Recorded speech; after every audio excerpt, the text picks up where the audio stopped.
আমন্ত্রণ diamond cement প্রসঙ্গ চট্টগ্রামে। দর্শক, আপনারা নিশ্চয়ই জানেন হাজার বছরের ইতিহাস সমৃদ্ধ বন্দরনগরী চট্টগ্রাম। এখানে নানা ধরনের ইতিহাস সমৃদ্ধ নানা স্থাপনা গড়ে উঠেছে। একসময় ইতিহাসের স্রোতে এখানে এসেছিলেন নানা সুফি সাধক। সেই ইতিহাস ঐতিহ্য নিয়ে আমরা আজ এই পর্বে বিস্তারিত আলোচনা করতে চাই। বিশেষ করে চট্টগ্রামে ইসলামী ঐতিহ্য নিয়ে আমরা এই অনুষ্ঠানে আমরা আলোচনা করতে চাই। আমাদের সঙ্গে স্টুডিওতে যোগ দিয়েছেন চট্টগ্রাম ইতিহাস সংস্কৃতি গবেষণা কেন্দ্রের চেয়ারম্যান আলিউর রহমান। স্বাগত আপনাকে আমাদের এই অনুষ্ঠানে। স্বাগতম। আমরা জানি যে আমি শুরুতেই যেটা বলছিলাম যে হাজার বছরের ইতিহাস সমৃদ্ধ এই চট্টগ্রাম, যেটা পুরো বাংলাদেশের নানা জনপদের মধ্যে একটি ভিন্ন অবস্থান। এই জনপদে আমরা ইতিহাসের পাশাপাশি আমরা ঐতিহ্যের দিকে যদি আমরা চোখ ফেরাই, তাহলে আমরা দেখি যে এখানে বহু ইসলামী স্থাপনা গড়ে উঠছে, যেগুলো এখনও অনেকগুলো টিকে আছে। এইটা আসলে ইতিহাসের প্রেক্ষাপটে যদি বলি, কোন প্রেক্ষাপটে আসলে এই স্থাপনাগুলো তখন গড়ে তোলা হয়েছিল চট্টগ্রামে? ধন্যবাদ। আপনারা জানেন এই উপমহাদেশে সবচেয়ে প্রাচীন বন্দরের অন্যতম হচ্ছে চট্টগ্রাম বন্দর। এই বন্দরের আমরা 2500 বছরের ইতিহাস খুঁজে পাচ্ছি। খ্রিস্টপূর্ব প্রায় 500 বছর আগে থেকে এখানে নন মুসলিম আরবরা ব্যবসা করতে আসতো। তাদের বিভিন্ন লেখায় আমরা সেটা পাচ্ছি। তারা আসতো মূলত এখান থেকে মশলা, গন্ডারের শিং, হাতির দাঁত এই সমস্ত দ্রব্য সারা পৃথিবীতে ব্যবসা করার জন্যে। কারণ মধ্যপ্রাচ্য হচ্ছে তখনও পৃথিবীর ব্যবসা বাণিজ্যের হাব ছিল, বিশেষ করে তুরস্ক বেল্টের যে এলাকা। তখন তারা তাদের কাপড়, সুগন্ধ দ্রব্য নিয়ে আসতো। এবং এই যে আমাদের হালি শহর, এটার আরবি নাম হচ্ছে হাওয়ালে শহর। হাওয়ালে হচ্ছে অদল বদল। তখন তো আর মুদ্রা ছিল না, টাকা ছিল না, অর্থাৎ পণ্য বিনিময় হতো। তো নন মুসলিম আরবরা এসে এই সীতাকুণ্ডের যে সহস্রধারা ঝর্ণা আছে সেখানে তারা অবস্থান করতেন। কারণ সাগর পাড়ে দিয়ে আসার পরে তারা ক্ষুধার্ত থাকতেন, সুপেয় পানি পেত না। এবং মজার বিষয় হচ্ছে এই সহস্রধারা যে ঝর্ণাটা আছে সেটার পানি সারা বছরই উষ্ণ থাকে এবং সুমিষ্ট পানি। তারা সেখানে এসে পানি পান করে একটু রিল্যাক্স করে বিশ্রাম নিয়ে এই হালি শহর এলাকাতে, সমুদ্রের উপকূলে একটা বিস্তীর্ণ এলাকা ছিল, ওই এলাকাতে তারা ছোট ছোট তাঁবু করে তাদের পসরা সাজিয়ে বসতেন। এবং আমাদের যারা দেশীয় বাণিজ্য করতো অথবা সদাগর ছিল, তারা তাদের পণ্য নিয়ে ওদের সাথে বিনিময় করতো, যে কারণে এটার নাম হয়েছে হাওয়ালে শহর। তো হাওয়ালে শহর বিবর্তনের মাধ্যমে হালি শহর হয়েছে। এই ইতিহাস থেকে যদি আমরা আসি, তখনও মুসলিমরা এখানে এসেছে এবং পরবর্তীতে 1242 সালে প্রথম চট্টগ্রামে ইসলামের শাসন সুনির্দিষ্টভাবে আমরা দেখতে পাই। সেটা হচ্ছে সুলতান ইখতিয়ার উদ্দিন মোহাম্মদ বিন বখতিয়ার খিলজির সেনাপতি কদলকা গাজী, উনি চট্টগ্রাম বিজয় করে এখানে সুনির্দিষ্টভাবে মুসলমানদের শাসন প্রতিষ্ঠিত করেন। তো তখন দেখা যাচ্ছে হযরত বদর শাহ ছিল এই উপমহাদেশের একজন বিখ্যাত পীর সাধক। হযরত বদর শাহর সুনাম এত বেশি ছিল, আকিয়াব থেকে শুরু করে বার্মার পুরো, তখন তো বার্মা ছিল সারা এশিয়ার মধ্যে সবচেয়ে সমৃদ্ধ একটা নগরী। আকিয়াবে ওনার আস্তানা ছিল, সেই আস্তানাটা এখনও আছে। ঢাকা বিশ্ববিদ্যালয়ের একজন অধ্যাপক সেটা নিয়ে বিস্তারিত গবেষণা করেছেন। তো বদর শাহ সেখান থেকে কক্সবাজার হয়ে, কক্সবাজারে বদর মোকাম আছে, সেখান থেকে হচ্ছে বাঁশখালীতে বদর মোকাম আছে, এই চট্টগ্রামে এসে এই মুসলিম হাই স্কুলের যে টিলা পাহাড় আছে সেখানে তিনি অবস্থান করে বর্তমান যে বদর শাহর মাজার আছে সেখানে তিনি অবস্থান করলেন। তার সাথে আমরা শুনতে পাই চেরাগি পাহাড়ের যে চেরাগ জ্বালিয়ে জিন বিতরণের কথা, সেটা যদিও একদম ইতিহাস যে তথ্য গবেষণা সেটা স্বীকৃত নয়। হযরত বদর শাহর যে মাজার আছে সেই মাজারটা হচ্ছে চট্টগ্রামের একমাত্র স্থাপনা, যেটা সুলতানি আমলে স্থাপিত। সুলতানি আমল বলতে 1238 থেকে 42 সালের মধ্যে এই ভবনটা সুলতানের স্থাপন করেছিল। তো আমরা ধারণা করতে পারি বদর শাহ হয়তো 1236 অথবা 42 সালের মধ্যে কোনো এক সময় মারা গিয়েছে, যে কারণে সুলতানিরা এই স্থাপনাটা করেছেন। এবং সেটা হচ্ছে চট্টগ্রামের সবচেয়ে প্রাচীন, প্রায় 700 বছরের পুরানো এবং নান্দনিক স্থাপনা। ওনারা করেছেন কি, এই মসজিদের এই মাজারের সমসাময়িক দূরে এসে একটা উঁচু টিলার উপর একটা মসজিদও করেছিলেন। মসজিদটা সম্প্রতি ভেঙে ফেলা হয়েছে আমাদের অজান্তে।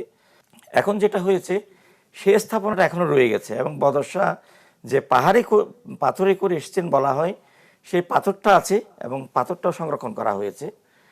তো সেখানে আপনারা কোতোয়ালি মোড়ে গিয়ে দেখবেন, এখানে শাহজালাল শাহ আস্থানা একটা চিল্লা একটা লেখা আছে, ওখানে স্থাপনা আছে, অর্থাৎ কোতোয়ালির মোড়টা।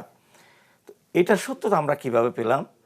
দেখা যাচ্ছে মরক্কোর বিখ্যাত পর্যটক ইবনে বতুতা যখন চট্টগ্রাম আসলেন, ইবনে বতুতা ছিল সুলতান মোহাম্মদ বিন তুগলকের সভাসদ। উনি অনেক শিক্ষিত মানুষ ছিলেন।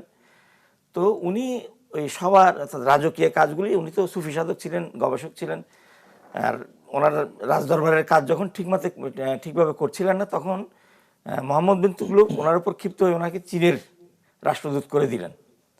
তো উনি চীন না গিয়ে আরব সাগর হয়ে আমাদের চট্টগ্রাম বন্দরে আসলেন বদর শাহর সাথে দেখা করার জন্য। এবং ইবনে বতুতার একটি বই তো তিনি এই বিষয়গুলো উল্লেখ করেছেন, চট্টগ্রামে আসার বিষয়টি। হ্যাঁ, উনি এখানে এসেছেন বদর শাহর সাথে দেখা করার জন্য, কিন্তু বদর শাহ তখন ইন্তেকাল করেছেন। পরে উনি সুরমা নদী হয়ে শাহজালালের ওখানে চলে গেছেন এবং শাহজালালের সাথে দেখা হয়েছিল, উনি ওখানে দীর্ঘদিন ছিলেন। পরবর্তীতে আমরা যেটা দেখতে পাই, সুলতানিরা তো সেটা স্থাপনা করেছেন। পরবর্তীতে মগ শাসকরা 1500, 1300, 1400 শতকের পরে এবং 1500 শতকে বিস্তীর্ণ সময় মগরা এটা দখল করেছিল, শাসন করেছে। এই যে আমরা ওই সময়ে পীরদের মাজার, এগুলোর বাইরেও আমরা দেখি যে অনেকগুলো মসজিদ গড়ে উঠেছে, অনেকগুলো ইসলামী স্থাপনা গড়ে উঠেছে, এগুলো নিয়ে যদি একটু বলেন। তো সমসাময়িক আমরা আরেকটা মসজিদের সন্ধান পাই, সেটা হচ্ছে পটিয়ার বড় উঠানে ইলিয়াস শাহী মসজিদ। সেটাও 700-750 বছরের পুরানো সুলতানি আমলের স্থাপনা, কিন্তু সে অবস্থার স্থাপনাটা এখন অনেকটা জরাজীর্ণ আছে। কিন্তু মজার বিষয় হচ্ছে, এটা চট্টগ্রামবাসীর জন্য গর্বের বিষয়, সেটা হচ্ছে চট্টগ্রামে অনেকগুলি মোগল স্থাপনা এখনও আছে। তার অন্যতম হচ্ছে আন্দরকিল্লা শাহী জামে মসজিদ। আন্দরকিল্লা শাহী জামে মসজিদ হচ্ছে মুঘলদের চট্টগ্রাম বিজয়ের পর প্রথম স্থাপনা এবং স্মারক। 1666 সালের 27শে জানুয়ারি মোগলরা চট্টগ্রাম বিজয় করেছে।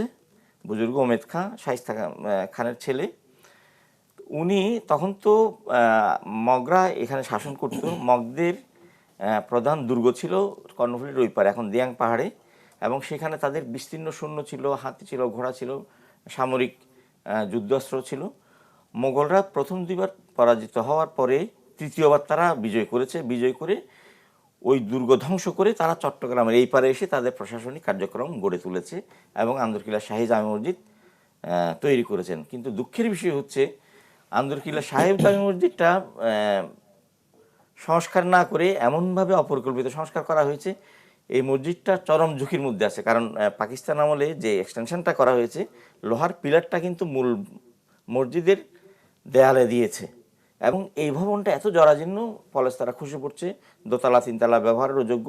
সম্প্রতি একটা মহাপরিকল্পনা করা হয়েছে এই মসজিদ। আমরা আন্দরকিল্লা ছাড়াও অনেকগুলো মসজিদ দেখি চট্টগ্রাম শহরে। হ্যাঁ, এর বাইরেও যে আধুনিক স্থাপনা আমরা দেখতে পাই, সেগুলির চেয়ে আমাদের মোগল স্থাপনাগুলি হচ্ছে নান্দনিক এবং সুন্দর। যেমন ওয়ালি বেখ্যা মসজিদ। এই মসজিদ ওয়ালি বেখ্যা করেছিলেন 1600 শতকের শেষে, অর্থাৎ 17 শতকের শুরুতে। এটাও একটা নান্দনিক মসজিদ এবং এই মসজিদের পাশে উনি ওনার রাজপ্রাসাদ করেছিলেন, বাসভবন করেছিলেন। কারণ মোগলরা দীর্ঘদিন তাঁবুতে শাসন করেছিল, প্রাসাদ করে নাই। এরপরে হচ্ছে আরেকটা মসজিদের কথা আমরা অনেকেই জানি না, সেটা হচ্ছে কাতালপীর শাহের মসজিদ। আপনার পাঁচলাইশ থানার একটু উত্তর দিকে।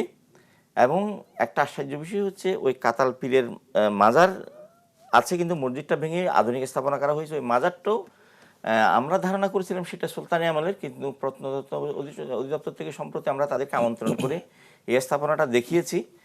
তারা বলছে না, এটা হয়তো সুলতানি আমলের শেষের দিকে, মোগল আমলের শুরুর দিকে হবে। সেটা হলে সেটা 500 বছরের পুরানো। এই মসজিদটা আধুনিকায়নের করার সময় সংরক্ষণ করা হয়েছে মাজারটা, মসজিদটা ভেঙে ফেলা হয়েছে। তারপর হচ্ছে আরেকটা নান্দনিক মসজিদ আছে 6 গম্বুজের, সেটা হচ্ছে মিসকিন শাহ মসজিদ। অর্থাৎ আপনারা জানেন, মোগলরা কিন্তু মিসকিন শাহকে খুব মান্য করতেন। ওনাকে এই স্থানটার নাম দিয়েছেন মোল্লা সুফির তাকিয়া। অর্থাৎ মোল্লা সুফি যেখানে ঘুমায়, তাকিয়াতে হচ্ছে বালিশ। মোল্লা সুফি যেখানে ঘুমায় সেটাকে সম্মান করে তারা মোল্লা সুফির তাকিয়া নাম দিয়েছেন এবং এই মসজিদটা তারা করেছেন 92 দ্রোণ সম্পত্তি ওনার নামে ওয়াকফা করেছিলেন এই মসজিদ পরিচালনার জন্য। 92 দ্রোণ, সেটা অধিকাংশ ছিল ইয়েতে আপনার কদলপুরের এলাকায়। নিশ্চয় আমরা আপনার সঙ্গে আরো বিস্তারিত কথা বলবো, ছোট্ট একটা বিরতি নিয়ে আসি।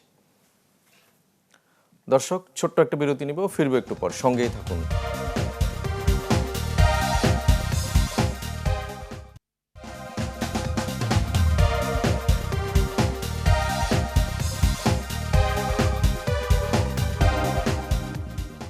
আবারও স্বাগত ডায়মন্ড সিমেন্ট প্রসঙ্গ চট্টগ্রামে। দর্শক, আমরা আলোচনা করছিলাম চট্টগ্রামে ইসলামী ঐতিহ্যমণ্ডিত যে স্থাপনা আছে সেসব নিয়ে আমরা আলোচনা করছিলাম। আমাদের সঙ্গে স্টুডিওতে রয়েছেন ইতিহাস গবেষক আলিউর রহমান। আমরা এই যে আপনি অনেকগুলো স্থাপনার কথা বলছিলেন, বিশেষ করে মসজিদ বা এই সংক্রান্ত নানা স্থাপনার কথা বলছিলেন, এই স্থাপনাগুলোর জন্য আসলে তারা এই অঞ্চলকেই কেন তারা বেছে নিয়েছিল আগে, সেটা একটু করে যদি বলেন। আমি শুরুতেই যে কথাটা বলেছিলাম, অর্থাৎ চট্টগ্রাম বন্দরের কারণে এই এলাকাটা সবসময় বিদেশি শাসক, পর্যটক এবং জলদস্যু সবার কাছেই প্রিয় ছিল। তো যে কারণে তারা এখানে শাসন করতে এসেছে, এটা দখল করেছে। তারা যখন এখানে বসবাস করতো তাদের জীবন ধারণার যে রীতিনীতি সেটা ধরে রাখার জন্য মসজিদ করেছে এবং মাজার করেছে। যেহেতু আপনারা জানেন মোগলরা ছিল মানে যেহেতু পীর আউলিয়ারাও সুফি এসেছিলেন, ধারার বিশ্বাসী, তারা সুন্নি, আমাদের যে সুন্নি ধারার যে ইসলামের রীতিনীতি সেটা বিশ্বাস করতেন, যে কারণে তারা মাজার এবং মসজিদ দুটোই তৈরি করেছেন। এবং দেখা যাচ্ছে সুলতানি আমলের স্থাপনা কিন্তু বাংলাদেশে খুব একটা নাই। 60 গম্বুজ মসজিদ বাগেরহাটের, খুলনার এবং কয়েকটা সারা বাংলাদেশে সুলতানি আমলের স্থাপনা আছে, কিন্তু চট্টগ্রামে এই নান্দনিক সুলতানি স্থাপনা রয়ে গেছে দুটো, আমরা এখনো পাচ্ছি। যদি কাতাল পীর শাহের মাজারও যদি সুলতানি হয় তাহলে 3টা হয়ে যাচ্ছে।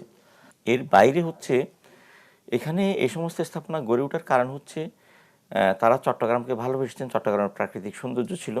তারপর হচ্ছে মোগলরা এসছে, মোগলরা আসার পরে তারা আন্দরকিল্লা শাহী জামে মসজিদ করেছে, ওয়ালি বেখ্যা মসজিদ করেছে, তারপর হচ্ছে ইলশা বক্সি হামিদ মসজিদ করেছে। তো এটা হচ্ছে বক্সি হামিদ ছিল মোগলদেরই একজন বক্সি, যেহেতু তার সম্পদ ছিল, প্রতিপত্তি ছিল, তখন সেই মসজিদটা করেছে। তারপর ওই যে গরম বিবি মসজিদ, যেটা সুরুদ বিবি মসজিদ, সেটাও ইয়াসিন খান আমলে স্থাপিত হয়েছে। তো মোগল সুবেদাররাই আসলে অধিকাংশ মোগল স্থাপনা করেছেন। মোগল স্থাপত্যের মধ্যে আরেকটা নান্দনিক মসজিদ হচ্ছে আমাদের যে কদম মোবারক মসজিদ। এই কদম মোবারক মসজিদটা ইয়াসিন খাঁ করেছিলেন চমৎকারভাবে, এবং উনি ওই মসজিদটা করার পরে সেখানে হযরত মুহাম্মদ সাল্লাল্লাহু আলাইহি ওয়াসাল্লামের পায়ের ছাপ এবং হযরত বড়পীর আব্দুল কাদের জিলানী রাদিয়াল্লাহু তাআলার পায়ের ছাপ এনে সেখানে স্থাপন করেছিলেন। এবং এই এলাকাটা এখন যেটা কদম মোবারক আছে, সেখান থেকে শুরু করে আন্দরকিল্লা মোড় পর্যন্ত পুরোটাই একটা মাঠ ছিল। মসজিদটা একটু টিলার উপর ছিল। এই মসজিদের প্রতিপত্তি পুরো চট্টগ্রামে এমনভাবে ছড়িয়ে পড়েছে, প্রতি জুমা অথবা 5 ওয়াক্ত নামাজের সময় হাজার হাজার লোক এখানে নামাজ পড়তে আসতেন, যেহেতু নবীগঞ্জ সাল্লাল্লাহু আলাইহি ওয়াসাল্লামের পায়ের ছাপ আছে। তারপর মসজিদটাও সেরকম সুন্দর, সেটা হচ্ছে আবার আন্দরকিল্লা শাহী মসজিদ অথবা ওয়ালি বেখ্যা জামে মসজিদের যে রীতিনীতি সেটা থেকে একটু আলাদা করে করেছেন সুন্দর করে, কারণ উনি ওই 3 গম্বুজের মধ্যে 2 গম্বুজকে আলাদাভাবে এমনভাবে করেছেন যেটা মানুষ দেখলেই মনে হয় যে এটা নান্দনিক স্থাপনা। তো এই মসজিদ অধিক জনপ্রিয় হওয়ার কারণে মানুষ আর আন্দরকিল্লা শাহী জামে মসজিদে নামাজ পড়তে যেত না, যেহেতু ওটা পাহাড়ের উপর ছিল, আরো জঙ্গলাকারণ্য ছিল। ইংরেজরা করেছে কি, এই মসজিদটা তাদের অস্ত্রের গুদাম করে ফেলেছে। অস্ত্রের গুদাম করে 100 বছর তারা অস্ত্রের গুদাম হিসেবে ব্যবহার করেছে। তো একটা মজার বিষয় হচ্ছে, ইংরেজরা যদি এই দেশ শাসন করতে এসেছে, তারা আমাদের ইতিহাস ঐতিহ্যকে সম্মান করেছে। তারা অস্ত্রের গুদাম করেছে কিন্তু সেটা ভাঙে নাই, অথবা সেই মসজিদের কোনো ক্ষতিও করে নাই। পরে চট্টগ্রামের প্রথম ইতিহাস রচয়িতা হামিদুল্লাহ খান, উনি ব্রিটিশ আদালতে একটা মামলা করলেন যে এটা মসজিদ, এখানে অস্ত্রের গুদাম হিসেবে এটা ব্যবহার করা যাবে না। প্রথমবার ব্রিটিশরা তার মামলাটা আমলে নেয় নাই এবং কোনো রায়ও দেয় নাই। পরবর্তীতে তিনি আবার আপিল করেছেন। আপিল করার পরে তখনকার যিনি বিচারক ছিলেন সেটা গ্রহণ করে উনি অস্ত্র সরিয়ে নিয়ে আবার নামাজের উপযুক্ত করেছেন। তখন যেহেতু লোকজন শহরে বাড়তে শুরু করেছে, তখন 2 মসজিদে মুসল্লি হতো। এবং তার কিছু দূরে আমরা এখন আরেকটা মসজিদ দেখি, যে চন্দনপুরা। হ্যাঁ, মজার বিষয় হচ্ছে চন্দনপুরা জামে মসজিদটা ইয়াসিন খান আমলে প্রতিষ্ঠিত, মোগল আমলে।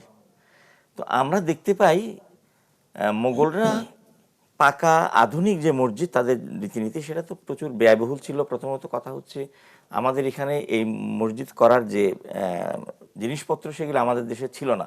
বড় বড় পাথর, চুনসুরকি, সেগুলি বাইরে থেকে আনতে হতো। এর কারণ হচ্ছে মোগলরা মসজিদ করেছে একটা পাথরের উপর পাথর, আবার অনেকে স্থাপনা করেছেন মাটির টালি দিয়ে, লোকালি পুড়িয়ে। কিন্তু সেগুলি স্থাপন করার যে কারিগরি দক্ষতা সেটা আমাদের দেশে খুব একটা বেশি ছিল না।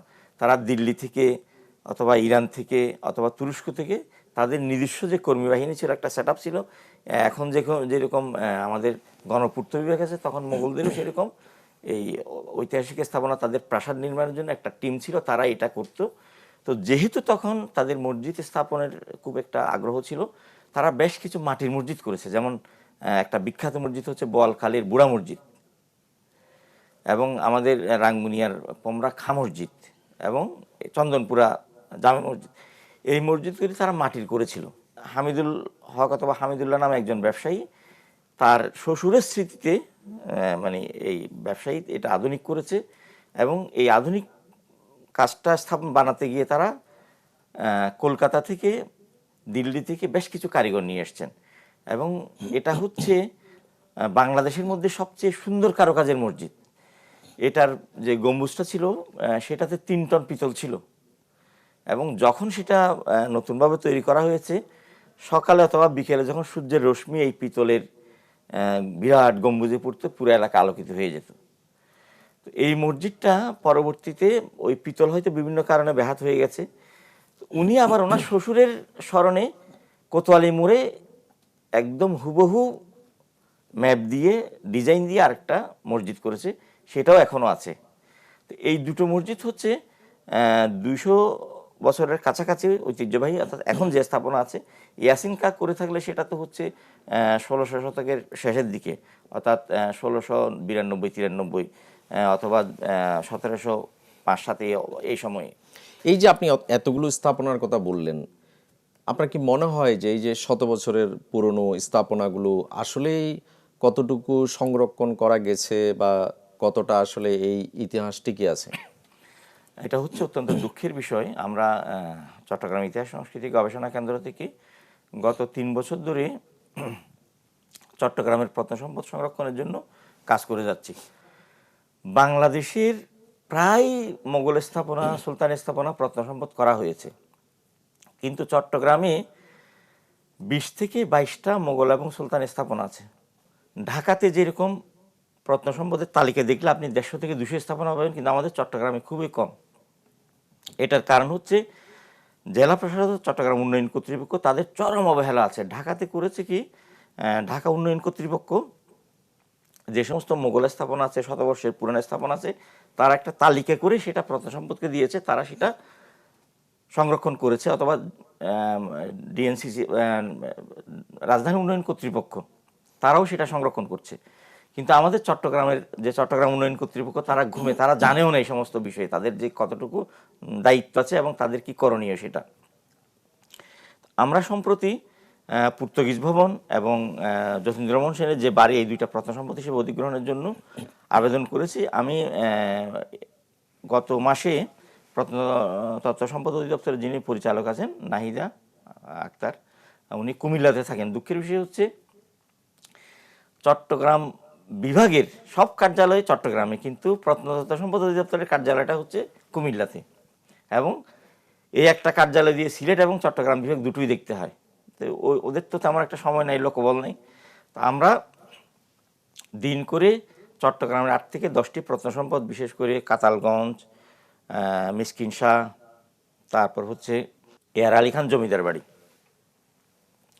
তারপর হচ্ছে আপনার এই চন্দনপুরা শাহী জামে মসজিদ, তারপর হচ্ছে বদর শাহ মাজার, তারপর হচ্ছে সুরত বিবি মসজিদ, মনুমিয়া মসজিদ, মালকামানো মসজিদ, এই সমস্ত স্থাপনা, তারপর মিরেশ্বরের হাম্মাদিয়া মসজিদ, তারপর সীতাকুণ্ডের হাম্মাদিয়া মসজিদ, মিরেশ্বরের ছুটিকা মসজিদ, এই মসজিদগুলিকে প্রত্নসম্পদ হিসেবে অধিগ্রহণ করার জন্য আমরা প্রক্রিয়া শুরু করেছি। ধারাবাহিকভাবে হয়ে যাবে, কারণ প্রত্নসম্পদ হিসেবে ঘোষণা করতে 3টে ধাপ আছে। প্রথমত হচ্ছে সেটা প্রত্নসম্পদ হতে হবে, অর্থাৎ কোনো ভবনের বয়স যদি 80 থেকে 100 বছরের বেশি হয় এবং এই ভবনটা নান্দনিক, স্থানীয় জনগণের আগ্রহ থাকে এটা সংরক্ষণের জন্য, সেটা প্রত্নসম্পদ হিসেবে সংরক্ষণ করতে হবে। সেই সাথে এই প্রত্নসম্পদের মালিক যারা, তাদেরকে সেটা প্রত্নসম্পদ হিসেবে ঘোষণা করার আগ্রহ থাকতে হবে। অনেক ক্ষেত্রে প্রত্নতত্ত্ব অধিদপ্তর চাইলে, মালিক না চাইলেও সেটা অধিগ্রহণ করতে পারে, সেটা আইনে আছে। কিন্তু যারা এই সম্পদের মালিক তারা যদি একটু সহযোগিতা করে তাহলে খুব সহজে হয়ে যায়। বিশেষ করে মসজিদ এবং মাজারগুলি, এগুলি তো এমনও জনস্বার্থে ব্যবহৃত হয় এবং মাজার এবং মসজিদ কমিটি চাইলে সেটা প্রত্নসম্পদ হিসেবে সহজেই অধিগ্রহণ করা যায়। নিশ্চয়ই আমরাও চাই সরকার বা যেসব বিভাগ আছে সেই বিভাগগুলো এই প্রত্ন সম্পদগুলো সংরক্ষণ করুক এবং শত বছর ধরে, হাজার বছর ধরে টিকে থাকুক এবং এর মাধ্যমে নতুন প্রজন্ম ইতিহাস জানুক। আপনাকে অনেক ধন্যবাদ আমাদের সময় দেওয়ার জন্য। সময় থাকলে হয়তো আরো বিস্তারিত আলোচনা করতে পারতাম। দর্শক, আপনাদেরকেও ধন্যবাদ। ভালো থাকুন সবাই।